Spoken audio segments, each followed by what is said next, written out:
Kami dari kelompok 1 yang beranggotakan Saya Istia, saya Daniel, Saya Taraya, saya Siti Aisyah, saya Andira, Dan saya Alesanta.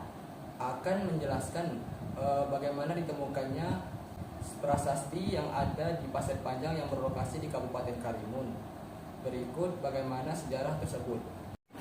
Berada di bawah kekuasaan Sriwijaya, Grand Karimun atau Karimun memiliki peranan yang penting dalam pusat perdagangan di Selat Malaka. Namun tidak seberapa penting dalam hal urusan politik di wilayah ini yang kurang berpengaruh pada masa kerajaan Sriwijaya hingga keruntuhannya pada abad ke-13. Di mana pengaruh ajaran Buddha mulai masuk di sebuah pulau yang strategis di Selat Malaka yang dipenuhi kapal-kapal dagang hingga tahun 1414 sebagai tempat persinggahan. Pada masa itu, kerajaan Sriwijaya telah banyak mengirimkan sarjana untuk mempelajari ajaran Buddha di India serta Bangladesh. Menurut catatan sejarah, lebih dari 1.000 sarjana atau para biksu mulai mendalami serta belajar ilmu ajaran Buddha di India maupun Bangladesh dengan melewati Kepulauan Karimun saat itu dan pulang kembali untuk mempraktikkan ilmu mereka di sebuah batu yang dipahat. Persinggahan mereka bukan tanpa alasan. Alasan pertama mereka singgah ingin mengambil minuman di mana perbekalan para biksu sudah habis, dan alasan yang kedua mereka menerapkan ilmu tulis menulis mereka di mana mereka menemukan sebuah bukit batu yang sangat besar yang membuat mereka tertarik untuk menerapkan ilmunya untuk singgah di sebuah batu granit yang dikenal sebagai Prasasti Pasir Panjang atau Prasasti Tanjung Balai Karimun yang dikenal hingga sekarang ini. Banyak catatan sejarah Portugis tahun 1391 yang menyebutkan bahwa Pulau Karimun telah dihuni orang laut, namun kurang mendapat tempat di Singapura karena kehadiran mereka tidak diinginkan sehingga menyebar ke Bintan, Batam, dan Karimun, bahkan ke Liga, Natuna, Anambas, Rio Daratan, serta Bangka Belitung. Tome Pires juga pernah mengatakan bahwa orang-orang ini disebut De Celate atau orang selat atau orang laut semi-nomaden yang memiliki kepala suku atau raja. Beberapa penulis bahkan menduga bahwa Hang Tuah pahlawan Melayu abad ke-15 diduga masuk ke dalam kelompok ini. Pires menyebut kelompok pulau antara Karimun dan Rangsang dengan sebutan Celate Island. Di tahun 1846, Karimun masih dikenal sebagai basis aktivitas perompak yang menjara sebagai kapal Belanda maupun Inggris yang melewati pintu masuk Selat Malaka yang membuat Belanda serta Inggris geram dan memangkas bantuan untuk kerajaan di penyengat atau isolasi ekonomi. Untuk pihak kerajaan atas kerugian tersebut, Raffles juga pernah ingin membangun Karimun sebagai pusat perdagangan hebat sebelum Singapura modern namun batal. Penemuan ini berawal dari temuan warga sekitar yang melapor ada sebuah batu bertulisan di dekat perbukitan batu di desa Pasir Panjang yang selanjutnya dilaporkan kepada K.F. Hall di tahun 1873. K.F. Hall merupakan seorang berkebangsaan Belanda yang memiliki banyak perkebunan di Garut dan ia memiliki minat yang besar terhadap bangsa dan sastra di Indonesia. Ia diangkat menjadi penasehat Hindia Belanda sekaligus sebagai pejabat kolonial, peneliti budaya dan terkenal dengan perkebunan teh.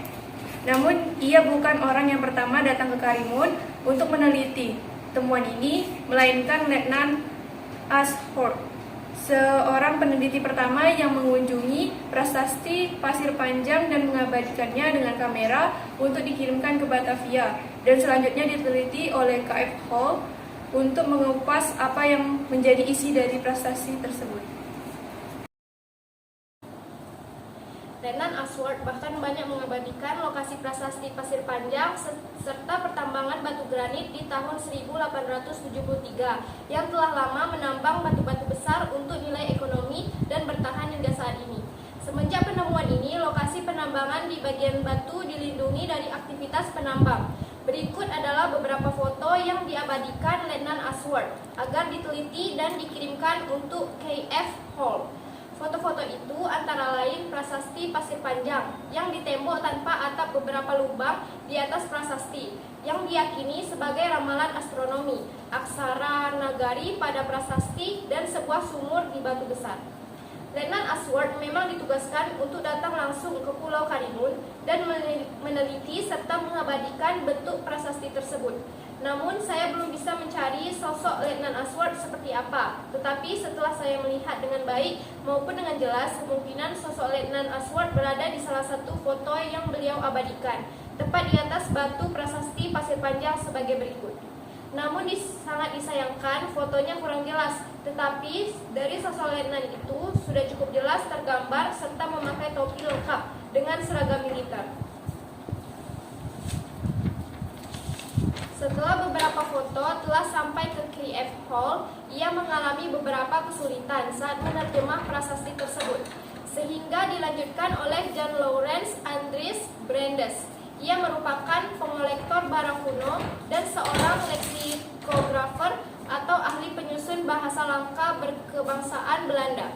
Ia menjadi terkenal karena berhasil menemukan manuskrip Kakawin Nagaraketragama di tahun 1894 di Lombok.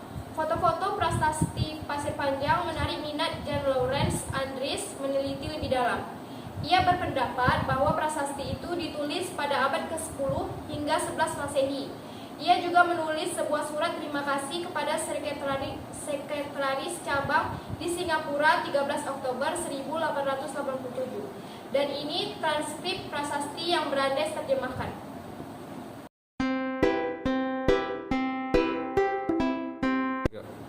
Brandes sedikit ragu dengan apa yang telah ia pelajari dan menerjemah prasasti ini, sehingga ia harus menambah beberapa huruf agar memiliki makna yang cukup pada prasasti tersebut. Brandes berpendapat bahwa Gautama yang ada pada prasasti tersebut ialah seorang biksu suci agama Buddha. Arti dari prasasti tersebut ialah jejak kaki Gautama yang dihormati oleh Mahayanis dari Bengal, yang sangat tepat seorang sarjana yang berasal dari Sriwijaya menuju ke Bengal dan memperoleh ilmu sehingga menjadi biksu. Yang menjadi catatan penting bahwa Straits Times, yakni koran berita Singapura, pernah memberitakan pengiriman foto maupun transkripsi prasasti untuk British Museum, dan saya mencarinya. Ternyata benar ada korannya, tetapi saya menemukan kesulitan saat mencari berita yang katanya berada di halaman 2 kolom ke-6. Namun, itu juga sulit untuk saya temukan, tetapi tetap saya abadikan sebagai bukti autentik sejarah. Dan berikut korannya. Tidak hanya sebuah prasasti, Brandes juga berpendapat bahwa jejak kaki yang terletak di bawah sumur batu itu ialah sebagai jejak kaki dari Gautama sang biksu. Namun, J.G.D. Kasparis menjawab teka-teki tersebut bahwa jejak kaki tersebut memiliki makna serta hubungan di mana jejak kaki tersebut dibuat lebih rendah dari prasasti sebagai tanda hormat. Ia juga mengatakan jejak kaki dengan tapak tunggal adalah ikonografi yang sangat penting dalam Buddhisme, seperti jejak kaki di Bangladesh dekat Gunung Sumanakuta yang menjadi salah satu tempat para biksu belajar dan mendalami ilmu Buddhisme. Namun dugaan J.G.D. Paris salah satu bahwa asal-usul telapak kaki itu hanya cengkukan alam yang terbentuk, bahkan tidaklah sulit untuk terjadi pada batu granit yang terdiri dari silikan dan feldspar yang merupakan batu plutonik yang mendingin perlahan di bawah tanah. Granit bukanlah batu yang tahan cuaca, ia mudah terkikis dengan mudah. Saya juga membaca fakta sejarah manuskrip Brandes bahwa itu benar-benar jejak kaki, namun tidak dengan yang kecil-kecil atau yang sebelah kiri yang murni terbentuk karena alam. Jejak kaki ini juga menjadi sebuah kepercayaan masyarakat setempat, terutama di Karimun itu sendiri, yang diakui sebagai telapak kaki si Badang perkasa yang kuat. Namun Brown di tahun 1952 membantah hubungan kisah itu. Brown berpendapat bahwa kisah itu diduga hanya untuk menarik orang-orang untuk datang. Sementara untuk cekungan berbentuk bola-bola ini, Brandes juga berpendapat bahwa ini ada kaitannya dengan astronomi seperti terjadinya gerhana, dan juga J.G.D. Kasparis berpendapat bahwa itu hanya cekungan yang terbentuk dari alam. Tak luput dari dokumentasi Letnan Aswad juga mengabdikan sebuah sumur batu dengan mata air segar yang menarik perhatian siapapun yang tinggal di desa Pasir Panjang, Kecamatan Meral, Barat Karimun. di mana sumur batu itu dianggap keramat oleh masyarakat yang digunakan untuk tujuan ritual maupun pengobatan. Hal ini diungkapkan Letnan Aswad berdasarkan pengamatannya langsung pada saat itu.